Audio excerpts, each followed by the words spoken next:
All right, so I've hit the button and we're recording. So I'll just set it up for everybody here. I was teaching SIPS classes online this last week, and I found that, usually when I start with a new group, I like to know where people are at and, what techniques they already have in their pocket and what's going to be new to them so that I know what to spend time on and what, they've already got under their belt. And in this group that I was just talking to, there were a few people who had taken some NK classes.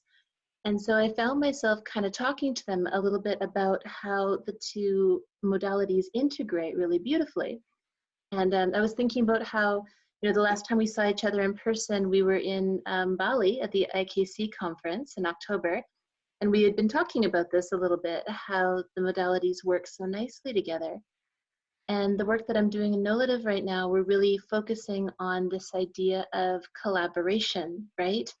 And encouraging people to increase their knowledge, but be comfortable, kind of being able to work with a lot of different things at once and to satisfy their curiosity about how stuff works together. So that was why I reached out and kind of went, maybe it would be beneficial for a lot of students and practitioners out there to see how to integrate these two together, that they don't have to do just one or just another in a session, but that the two flow really nicely. So thank you.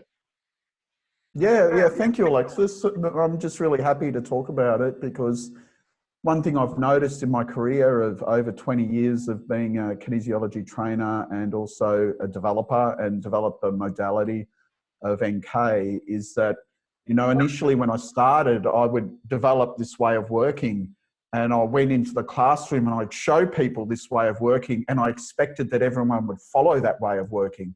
But I was surprised, and I guess that was my own ego journey, but what I was surprised to see is people don't do the things the way I do it. They integrate what I show them into the way they work. And so, as you say about integrating modalities, and the more and more as you train people, I've trained people from beginners right to some of the most experienced people that count their hours in the thousands. And, as you train people across these various levels of experience in kinesiology, the more and more experienced they are, the more they seem to take what you offer and integrate it into the way they work. And that's why it's important, I think, for any teacher of any modality of kinesiology is to be open to the fact that people are going to use the information in their way. And also, and I encourage people to, adapt balances, integrate other stuff, bring in other things that they use, whether it be from working with angel cards or SIPS or some really basic stuff like some manipulation or even touch for health or NOT or anything like this. It's a way of really just, the way people work is an integrative model. And it boils down to the way I see how a kinesiology balance works, because, I've always said kinesiology is a stress management system and people have stress wound into their bodies, and when we do a balance, we unwind stress out of the system. And to think that any two people will have stress wound in the same way, I think is limiting. And if you can broaden your horizon and be ready to adapt the situation, you'll see that, people are, every balance and every client is a unique situation. So you need to be prepared to modify the way, or even if you're doing a balancing protocol, modify it, that's okay. And even bring in another modality or anything that you know. And I think doing kinesiology balancing is really it's kind of a very intimate process because you're really in the person's energy that you wouldn't normally be so close to. And so when you tune into your clients well, your intuition tells you what you need to do or what you need to bring in, and it's about learning to trust that. So having you say that at the beginning there about integrating modalities, I totally agree with that. And as far as NK goes, and the main basis of NK is the development of acupressure formatting. And acupressure formatting was originally developed by Richard Arndt in applied physiology. And then Charles Krebs from LEAP, he really saw the importance of that and started using it in LEAP. And I trained with mainly Charles, but a little bit with Richard. But by then Richard left the acupressure formatting and went on to the hologram. And he kind of left it like a little thing he opened and then moved on. And when I graduated from the Kinesiology College, I just kept getting these ideas for formats, and they still keep coming through really strongly. And I just keep writing and writing and writing. And before me, actually, when Charles had his AP program, before the college I went to is where Ian went to school, and he did the AP program with Charles, and he was looking at the stress, the powers of stress technique, which I'll talk about in a minute. He was looking at that and just saw, I remember him, oh, you've probably heard it from him, but because I did a couple of courses with him back in the early days, like I was in the first ever SIPS 2 class, and he just said he just thought there was a better way to do it, and just started finding acupoints and holding them as a stress diffusion technique to bring down the powers of stress. And thus was born the stress indicator point system, which again came from what I call this post-applied physiology schools of kinesiology, like LEAP and then SIPS and then NK, all came from this kind of branch of kinesiology, which I call the post-AP schools.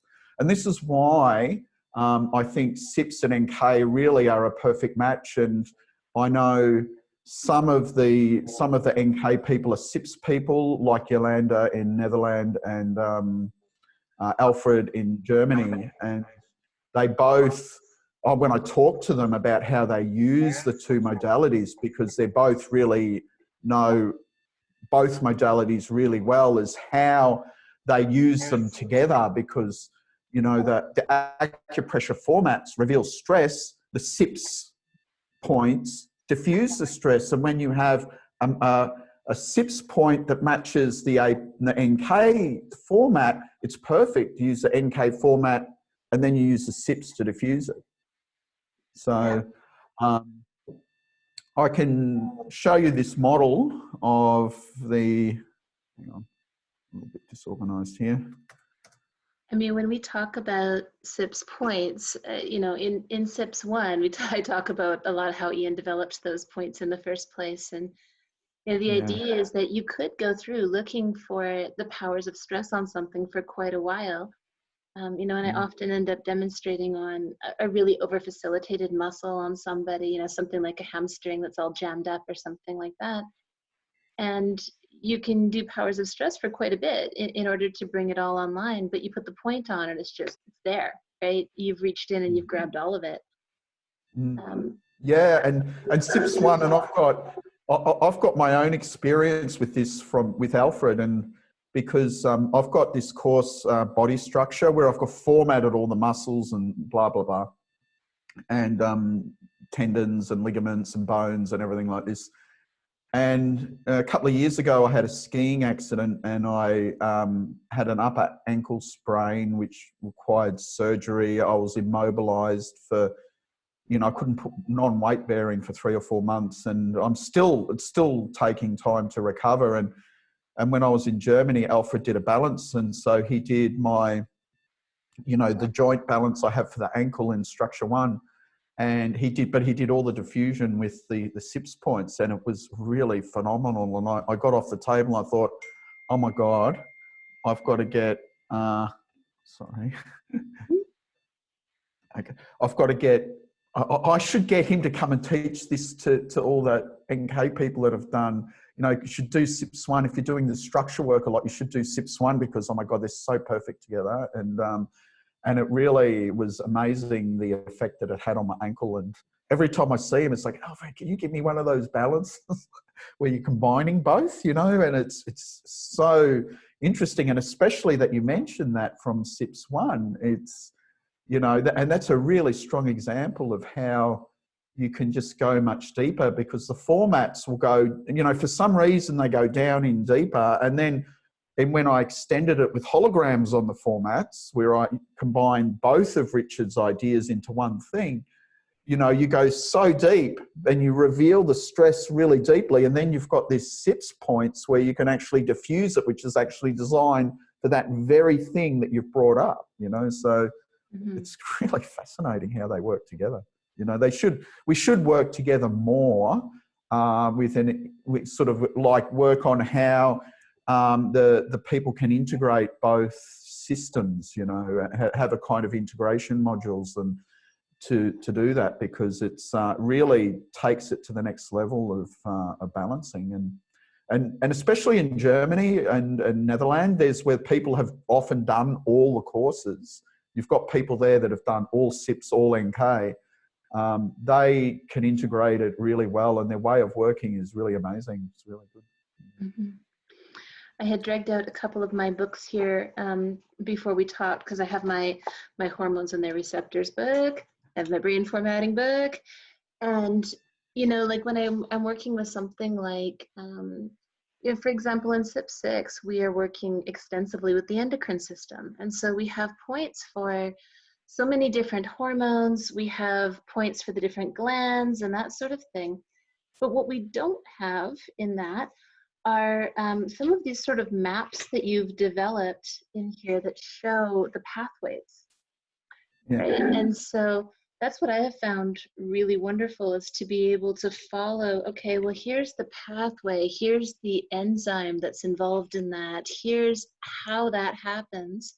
And I feel like when I'm working with this manual, it gives me that extra information. And then I'm still using the same SIPS points that I would have been using without this book, but I have the depth of knowledge of where the stress actually is along that metabolite pathway or something, right? That then makes it just that much more profound, that much more interesting for the client too, right? And so it's the difference between going, well, it's something here, and being able to kind of put your finger on it precisely.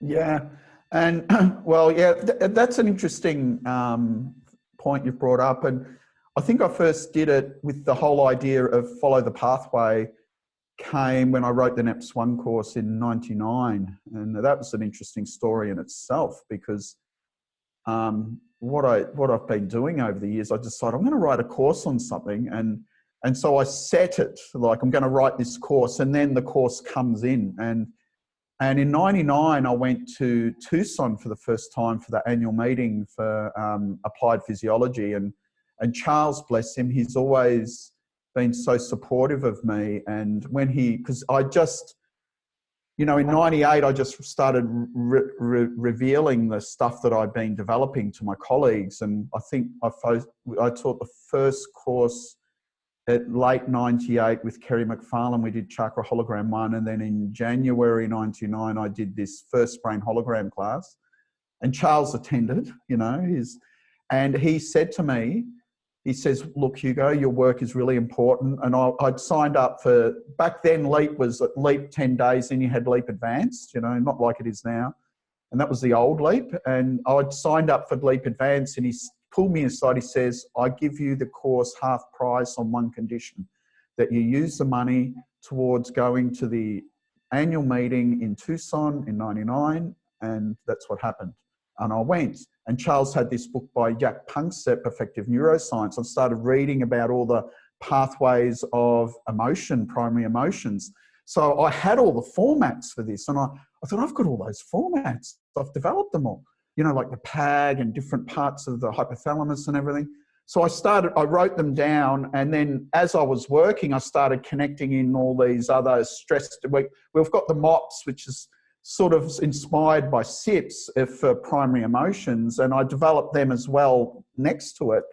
And so this was the first idea I had of following the pathway. And so if you did my hormone course, for example, the hormone hologram, I've got all those systems that's in that book. I've actually got balances for with holograms and formats and of all the metabolic pathways. And so now most of my courses are about following the metabolic pathway, understanding the metabolic pathway, because that gives you much more depth of understanding, because when you understand it, your mental emotional field tunes into it.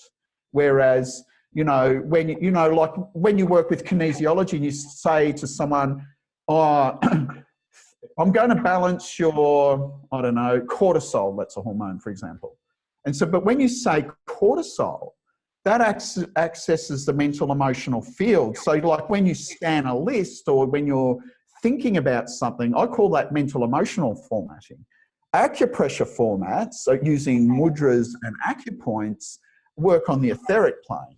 And so that's why the understanding of the practitioner of the metabolic pathways actually makes your balancing deeper. Mm-hmm. And I would hope you would actually, if you teach this SIPS, you would show people how to do that, to put the points in the order of metabolic pathways, create balances, because it would definitely make it much more deeper. Yeah. Yeah. You were going to show a slide or something, and then I kind of jumped in there. So. Oh no, it's okay. That was really interesting. So, okay. For some reason, my computer just does this thing where it.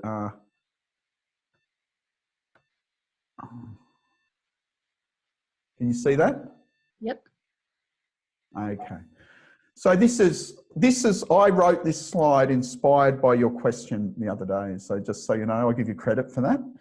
And it made me expand the idea of, it made me realise that all kinesiology balances basically do this. You reveal stress, you diffuse stress, reveal stress, diffuse stress. And even like a basic 14 muscle balance in Touch for Health. You know, when you do a muscle test, it's revealing stress, because if it tests weak, you know, that says there's stress. And then you do some kind of correction. I put energetic corrections, which should be physical corrections as well. Some of them are quite physical. So you might do an energetic or physical correction. But then there's other things that reveal stress, like the acupressure formats are stress revealers. I've always said that, you know, that's what they do. You're talking about the issues, goals setting, performing activities are all ways of revealing stress in a kinesiology balance, so you can then diffuse it or correct it or whatever you want to call it. I like to call it diffuse, you know, reveal and diffuse, but whatever. And so you can do some kind of energetic corrections. Sometimes when I'm doing powers of stress, I don't use, I just pop palmar chakra or something like that. But that's important to understand. The way you diffuse stress is very important. So, you know, you could have an energetic or a physical correction, or you've got these powers of stress techniques that Richard Utt,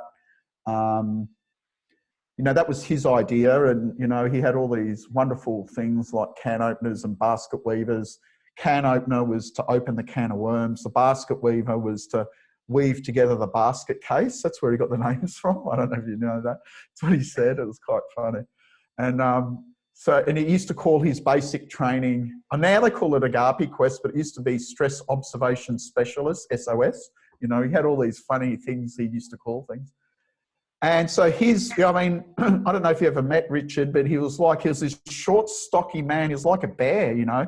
And so his powers of stress techniques were really physical, like, and the first one, it's actually a stroke of genius where he, you know, like if you've got a blocked muscle and you would go to spindle it off and it won't go down, it's blocked, right?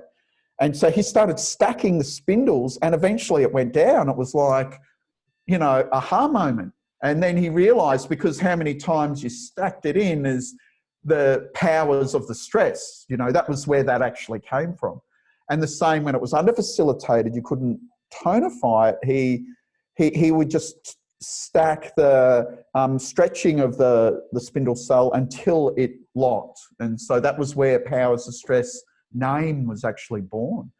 And then he started using magnets with the North and South Pole. And when I used to do training with there was an institute in Bern in Switzerland, Rita and Joelle, they were big AP people in the day.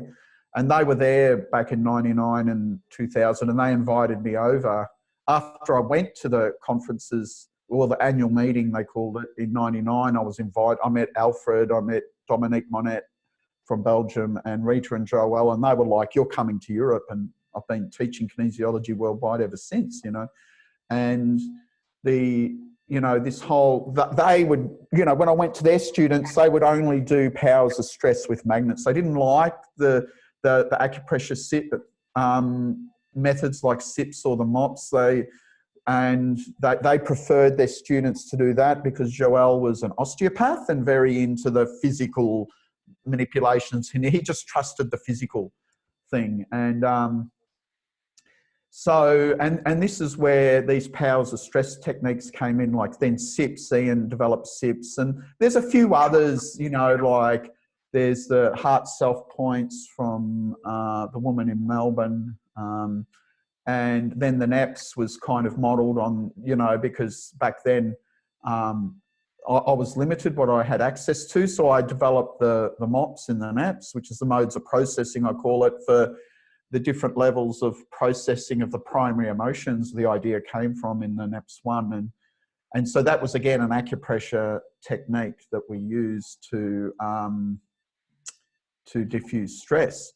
And the other thing, while I've got this open, as I'll share with you, is how I, understanding stress, like if we think of kinesiology, I think of kinesiology as a stress management system, and then you've got the muscle test. I know in AP they have the 7 thing because you've got over-facilitated, over-inhibited, and under-facilitated, it's over-facilitated, under-inhibited, under-facilitated, over-inhibited. But I just call it OF and UF because it's just what you see, And so I call it the 4 stages. So you've got no change. And with the talk I was doing, this is when your parasympathetic system's good. You're not stressed out. There's no stress. There's the social engagement system works. First stage of stress is you get the indicator change. Second stage of stress is the OF. And the third stage of stress is the UF, which is the burnout and, PTSD, things like this. And so it's in the OF, UF, the second and third stage, that you need the stress diffusion techniques because the muscle's not working. And when you would use those various techniques. But what I've found over the years really important, though the muscle test relieves, gives you the information about the quantity of stress, that's quantitative. The stress diffusion technique reveals the quality of the stress, so that's a qualitative. And so it's like if you have stress, say if I've got these fear points or something, and so you put in a hormone point and then you diffuse the stress through fear, then you can say, well, the stress on this hormone has a fear quality to it, and that often gives you something to talk about with the client. Or if I diffuse it through the throat chakra, for example, the stress has the quality of the throat chakra, so there's issues around communication to do with your cortisol. And so that gives you this greater depth of understanding of the client's issue when you can go into quantitative, qualitative kind of viewpoint. I don't know, does that make sense?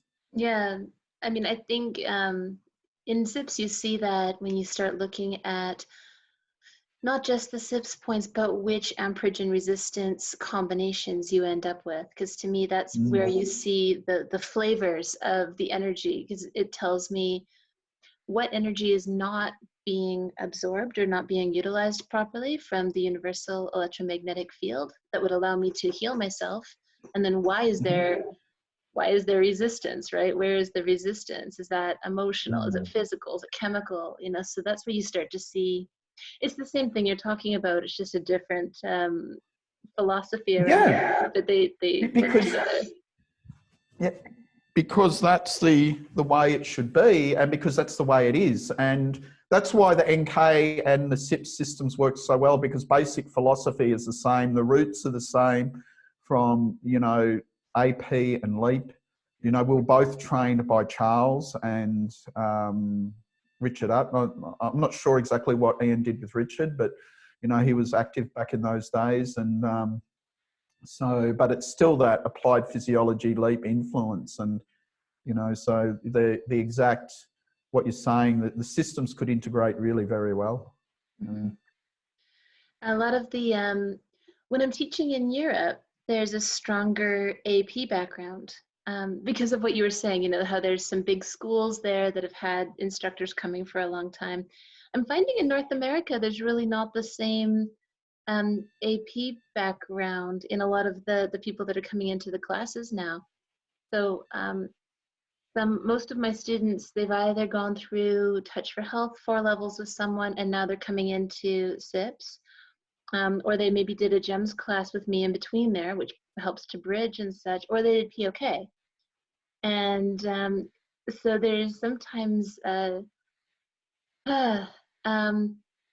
you know, those ideas about what you were just saying, what powers of stress actually are, or what the can openers were, or that kind of thing. Some of that information isn't baseline because it's not necessarily covered in some of those beginner classes. So it's interesting to kind of be starting from here and kind of going, okay, this is where we're at, right? And where does this come from, and why do we do it this way? And what are some new options for how to do it in the future? And yeah, I mean, Europe is definitely where you've got, especially Germany with the IAK, you know, it's the world's largest kinesiologist institute by a long way. And, you know, so the people in Germany and Europe are really often very well trained, and in all the, and they've had it, and they've kept, you know, the IAK, and Alfred especially has kept it very pure. He won't entertain anyone trying to copy stuff or anything like this, which happened to AP.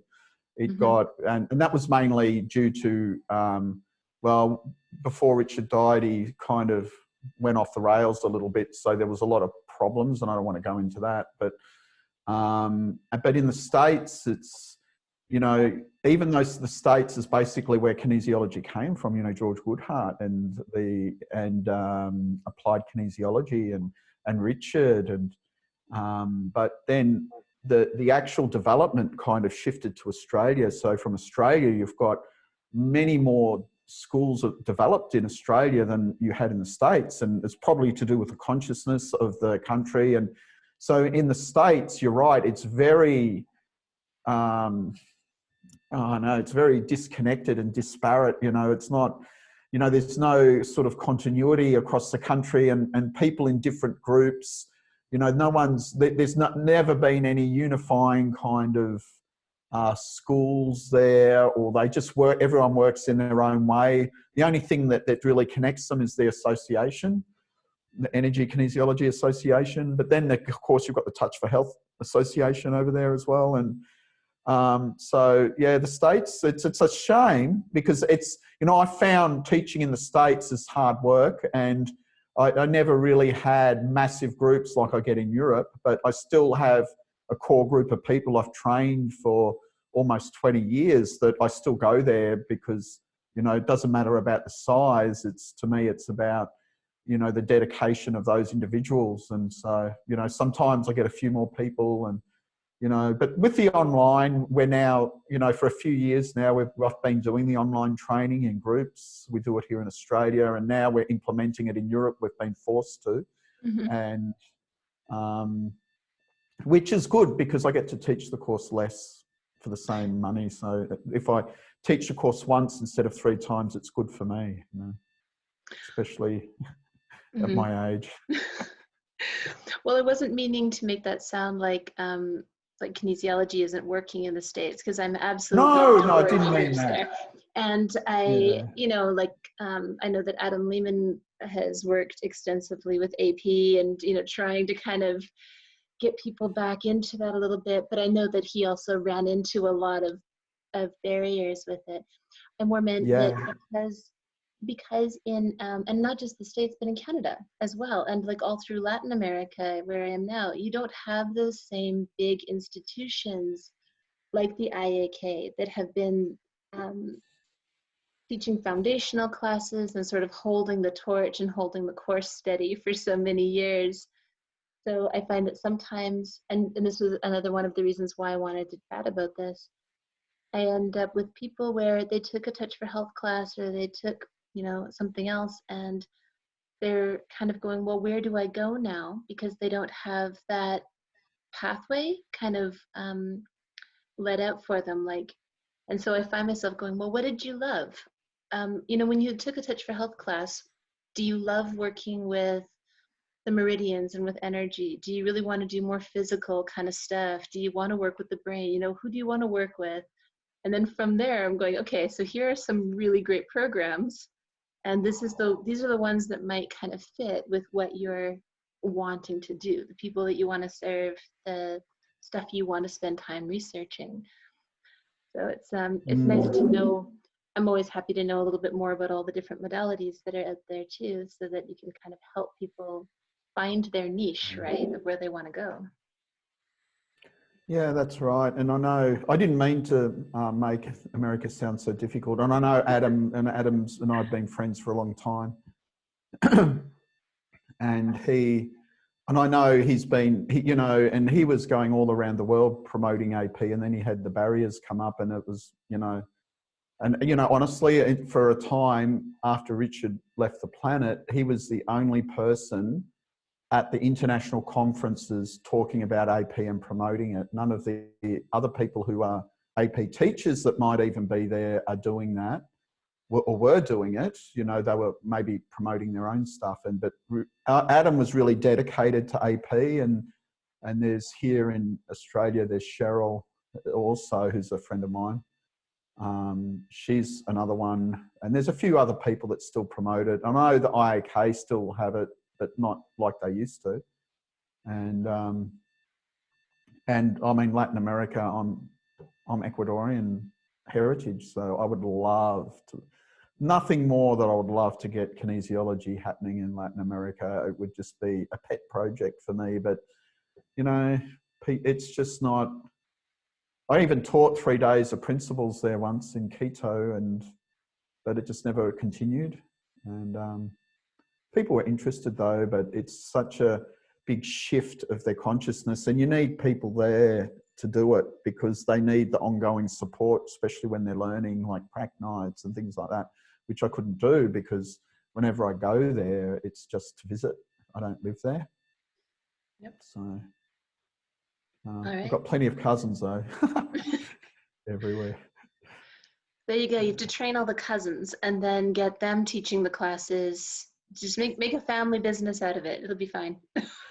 Yeah, but unfortunately, my father was the youngest of 9 children, and so I'm like one of the youngest cousins.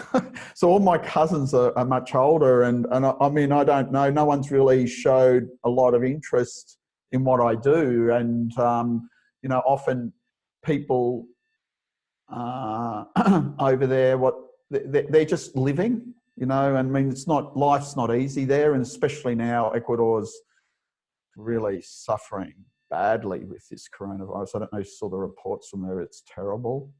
And and I've got some cousins in Chile. That probably might work better, but I haven't been to Chile since the 80s, you know.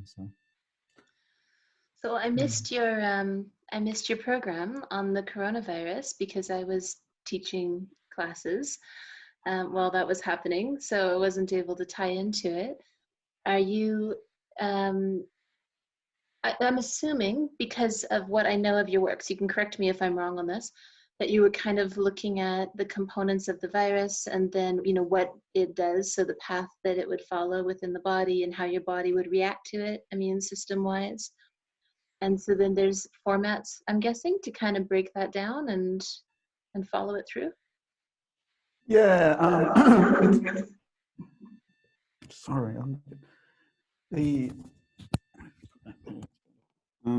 Yeah, it's kind of interesting.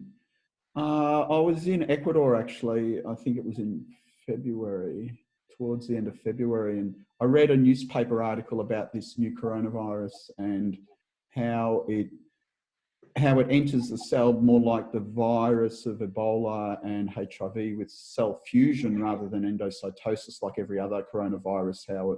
It's very unusual, and that's why it's so infectious, this SARS coronavirus 2, which creates the disease that's known as COVID-19.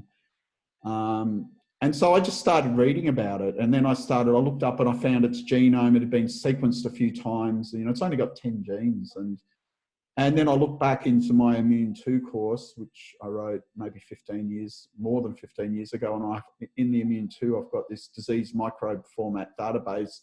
And look, there was a format for coronavirus in there. And so then I expanded it because this is the 7th coronavirus that infects humans. So I did that, expanded the coronavirus formatting. And then I looked up and I was reading these papers. They were first in China about the furin enzyme. There's the TMPRSS, something like this, and the ACE2 receptor. And these are all enzymes on human cells. So I started reading all about these. And yeah, I mean, in my nutrition course, I did this enzyme formatting database, and in also for the genes too, in the nutrition, I formatted all the chromosomes and gene locations. And then I looked at the reproductive pathways of the coronavirus. And so I put that all together. And then also there was another paper I read about how COVID-19 patients had really high numbers of pro-inflammatory cytokines, and it listed them. And in my hormone course, I had all formats for these, so I put them in there. And so, so I looked at, exactly what you're saying, like places it can infect, which is a mucous membrane, usually in the lungs, but it can enter through your eyes. Your eyes are mucous membrane, and there have been some cases where it enters the eyes. And just so how it enters into the mucous membrane, it grabs onto a heparan sulfate in your proteoglycans and then uses your enzyme to activate it. You've got the ACE2, furin, and the TMPRSS ones, which that last one is the way HIV and Ebola enter. And that's why it's very, it was suggested as possible ones. But I was reading just a paper the other day, or an article about the furin enzyme site where it actually binds to it, and that activates the virus and causes it to. The viral envelope is actually the same as a human membrane, which is something I learned, which is a phospholipid bilayer, and so it causes the viral envelope to actually fuse with the cell membrane and just dumps the contents in, which is the RNA of the coronavirus. And yeah, basically. So I just put all of this together in a balance. Needless to say, like I had the early March, I had it all done, and I said, I just wrote it about it, but because I could see I predicted everything that was going to happen, but it wasn't so bad then. I mean, early March, I was in Ecuador and I went to Europe, and I went skiing for a week, and then I went to Spain, and then all of a sudden they're going, oh, we're closing the hotel, all the restaurants are closing, they're going to close Barcelona airport. And I'm like, oh, I'm getting out of here. And then I got to Austria and they're going, we're going to close the border with Germany. I'm going, I'm getting out of here. I got to Germany. This is all happening. I'm going home. And by then it became, I had this workshop ready, and then all of a sudden, I don't know how many people took it, but I ended up teaching it 8 times in about 2 weeks because, they got up to 100 people, and it was ridiculous, but who knows what it's doing, and but that's what I do, and I study all the physiology. I downloaded the genome of the coronavirus and put it together, and yeah, that's how it happened. And when I'm listening to you talk, I'm like, okay, so points for the inflammatory cytokines from SIPS8 and immune system stuff from 8 and all of the phospholipid bilayer stuff from 0. And I'm like, okay, yeah, I can just follow that through with the points that I've got, and off we go. Exactly. Yeah, exactly. And that's why the NK, because I've got the formats that reveal the stress, and then Ian's got all these very specialized stress diffusion techniques, is when you want to actually diffuse the stress on the level of the actual physiology that you're dealing with, so it could be absolutely incredible to combine that. You could actually take that and then put a SIPS protocol to actually match it, Maybe, NK, like a joint protocol, NK SIPS joint protocol. That would be incredible. That would be, yeah. That might be a project for us when we both sit down for 5 minutes. Well, my trip to Europe was done towards the end of April, and I'm sitting here at my desk that I did all the teaching from. And at the moment, I'm teaching the immune courses here in Australia for my diploma students. And yeah, I mean, throughout the year, I've got a course. June I've got one course. Oh no, I'm doing my. Alfred wanted me to do a course for them just one day, so I'm doing 5 days of teaching in June. I think in July I've got maybe 5 or 6 days of teaching. Same in August, not even, little bit here and there. So Gotcha. it's I've got time coming up, and so I'll have to think how I'm going to use it. But certainly one day a project about an NK SIPS project would be amazing. Really would be amazing. Well, if I actually like even a combined training, actually train people in this combination training would be incredible. Well, I'm in. I'll chat with Ian and see what he thinks about that too. But honestly, if I put this online and people see it, we're gonna have a ton of people in the comments below signing themselves up. So I think we might have a project now. Yeah, you could look at, either way. You could look at, okay, if you've done this SIPS course, I could say, well, here's the acupressure formats to match it. Or the other way to do it, here's the NK course, here's the SIPS points to match it, because they wouldn't exactly match this workshop, that workshop. So that's why you would have to think about how you could combine it, and respecting both modalities, but also if anyone wants to sign up that's done one or the other, you've got to respect their previous training as well. And that's one of the problems people get, and why you have to be careful because you can't devalue past training as well. You have to respect that. That's happened before, and people don't like that, because then they think, well, I spent all this money, I did this training, and now I have to do it again, or So you have to respect the past, both modalities, to create a future, but it's possible. You just give people compensation and they're happy, or give them a discount for the course if they've done part of it, and then you just work it out and say, well, if you've done, and then people are happy that if they just be recognised. But it would be amazing. It would be an amazing project. Mm-hmm. Well, and even with what you're just saying there, there's lots of classes that I've repeated and taken several times, and I don't think I've never looked at a kinesiology class afterwards and gone, well, that was a waste of my money or a waste of my time. Every modality, every workshop I've ever taken, there's been something in it where at some point in there I go, that's why I'm here. It's for this bit right here, and I can see how this is going to make my work better. Okay. Right. So I'm looking at the time and thinking we should probably wrap this up here. So do we have any final thoughts about all of this, and how things can integrate that we want to share before we stop recording? No, I mean, I think I've said everything I want to say, and also said things that I didn't think I would say, but nothing that I didn't want to say. But yeah, no, I mean, it's all been said, so it's food for thought. And I think at the end of the day, we have to remember, as kinesiologists, we're here to help people. The role of, this is what I always say, that the role of the kinesiologist is to empower your clients. The role of the kinesiology trainer is to empower the practitioner. So finding a way to improve things in something new, like finding a way you can do a combined modality training, if you like, or integration workshops, you could have them go both ways,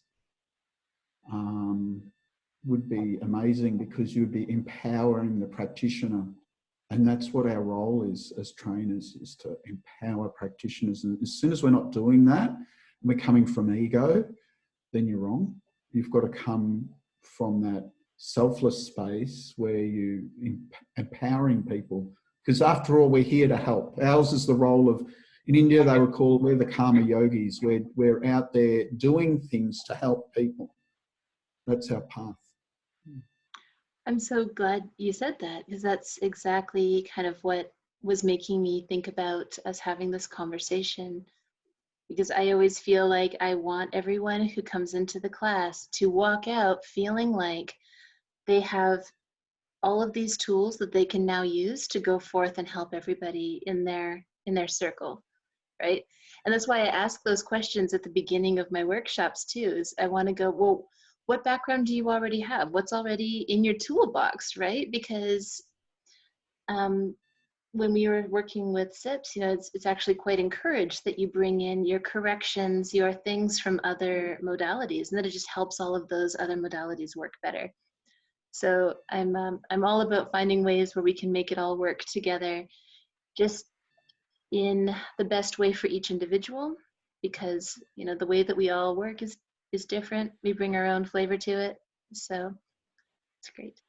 Thank you so much for doing this. I know it's super early where you are, and so I hope that this is helpful for students of all branches. And yeah, if you have any thoughts from what you just heard here, feel free to reply in comments, and we'll talk about it later.